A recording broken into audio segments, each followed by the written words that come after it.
ለእኛ ለኢትዮጵያን እህቶቻችን አንቺ ነሽ። እሺ ይሰማል? እሺ እንትን ለአስክሬን መላኪያ ብር ጠይቀውሽ ነበረ ማለት ወደ ኢትዮጵያ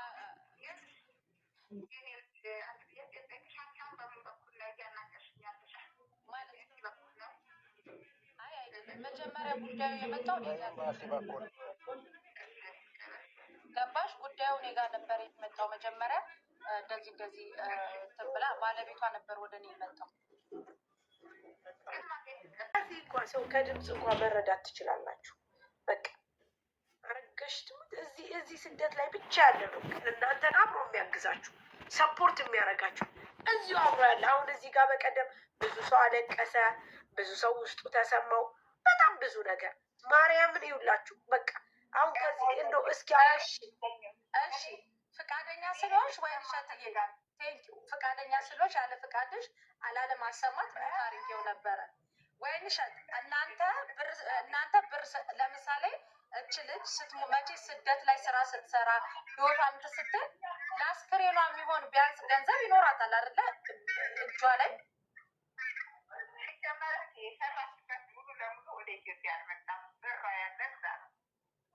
የት ሰውየው ጋር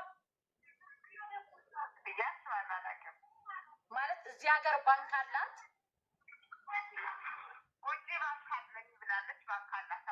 ቴንኪው ማሪ። አንደኛ ይሄንን የፈለግነው አመሰግናለሁ።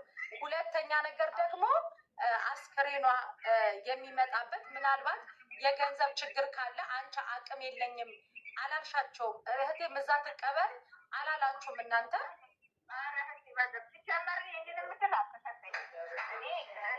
እሺ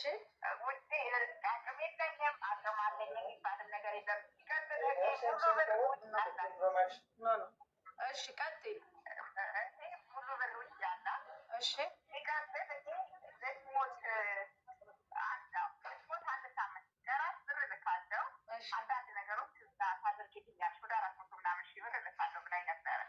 እሺ ሲቀጥል ደግሞ ሹራብ አላት።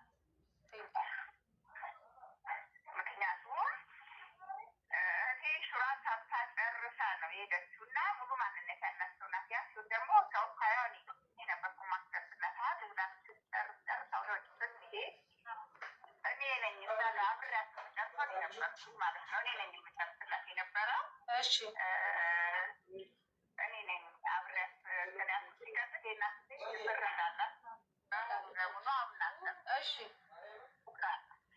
እሺ እሺ እና በቃ ሲቀጥል ያም አላልኩም አላት ማለት በቃ አለም በቃኝ ብለህ የምትገባበት የዘላለም ቤት ነው። ነገ አንተም በዚህ ውስጥ መግባት አይደለም አንተ አለም ምድር ላይ ያለ ሰው ሁሉ እዚህ ይሄ የዘላለም ቤታችሁ ነው። ዛሬ የሰራችሁት ጭቃ ቤት፣ ዛሬ የገነባችሁት ቪላ ቤት፣ ዛሬ የገነባችሁት ፎቅ፣ ዛሬ ሌላውንም በጎን እያወሩብን ለሀገሯ መሬት እንድትበቃ አደረጓት። አንተ ሮጠህ ከሄድከው ለገዛችሁ መሬት ነበረ፣ እሱን እያመቻቸህ ነበረ።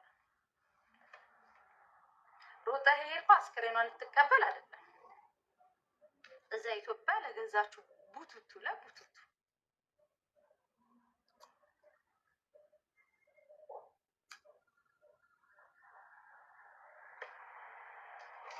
ከአንተ ግን አረቧ መዳሟ እስቲል ነው። እኔ እናቷ ልጅ መስያት ይሁን አላውቅም፣ እኔ ጋር ነው የምትደውለው። እንዴት ሆነ ገባዊ አስክሬኑ እንዴት ነው ቤተሰቦቿ እጅ ገባዊ ምናምን ያ አንተ ደግሞ በጎን የመሬቱ እንደዚህ ነው ቤቷ እንደዚህ ነው ናት ወረዲ ትታውቁ ሄዳለች። እሷ አይደለም ይሄ ኢትዮጵያ ውስጥ ያለው ቤት አለምን ትታ ሄዳለች እች ልጅ። እናንተ ሴት ጓደኞቿ ደግሞ ከንቱ። እኔ እንደዚህ አይነት የሴት ጓደኛ በዙሪያዬ እንዲኖርም አልፈልግም። አፈር ብሉ። ለስሙ ቲክቶክ ላይ ፎቶዋን አድርጋችሁ እኔን በሚል የታምራት ሙዚቃ በእሱ አድርጋችሁ ሀዘንተኛ መስላችሁ ፕሮፋይል ቀይራችሁ በጎን ደግሞ ከእሱ ጋር እየተሞዳሞዳችሁ ከመዳሞቿ ብር ልትቀበሉ መዳሞቿን ጭንቅላታቸውን አዞራችሁ። ባይዘዌ ሰውየው መድኃኒቷም ከኔ ጋር ያወራሉ።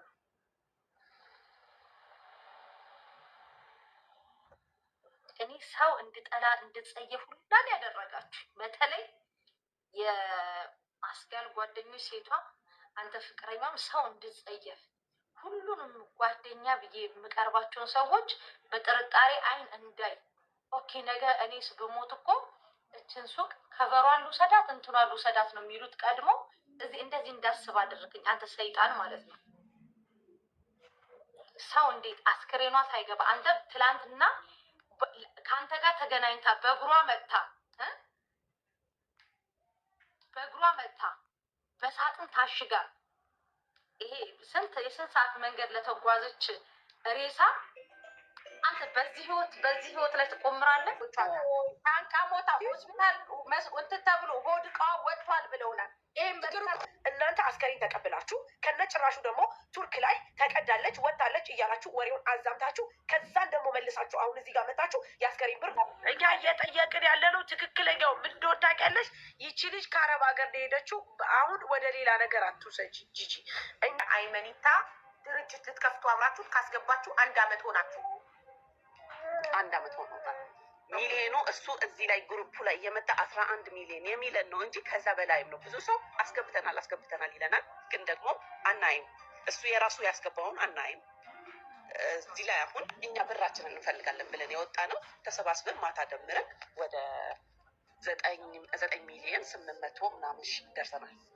አንድ ትልቁ ነገር እኛ በህግም እንዳንሄድ አድርጎ እኛ አሁን ከግሩፕ ውስጥ ከጣልን በኋላ ራሱ ቁጭ ያለበት ምክንያት ማለት ነው ፋፊ ችግር አለባት። ኔትወርኳ ትክክል አይደለም። በቃ ሀናን ትመልሳለች። አንቺ ዋይፋይ ኢንተርኔቶች የለ ፋፊ ሀናን ትመልሳለች። አንድ ናችሁ አይደለ? ሁለታችሁም ተበዳይ ናችሁ። አይሰማም። አንድ ነን፣ ግን እሷን አሁን ከግሩፕ አውጥቷታል። እሷን እኔ ግን ውስጥ ነው ያለሁት። አሁን ጨርሽ፣ ችግር የለውም። እሺ ጨርሽ።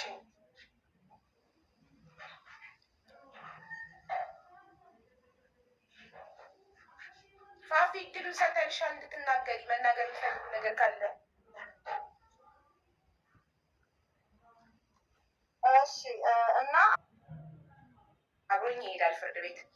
ችግር ለሌባ የልብ ልብ መስጠት እኮ የለብሽም አንቺ። ልክ ነሽ። ይሄ ግን በአካል እዛ ላለ ሰው ነው አይደለ? እኛ እዚህ ሆነ አይነሽም አይደለውም። ውጭ ያላችሁ ሰዎች ለቤተሰቦቻችሁ ውክልና ስጡ። ለቤተሰቦቻችን ውክልና ያለው ሰው ያገኘህ ብለን አገናኘ ነው። አሁን ለምሳሌ እኔ ማለት ነው በጣም ጨቅጭቄው ይኸው ብራዘር ውክልና ያለው ለሱ ስጠው ብለን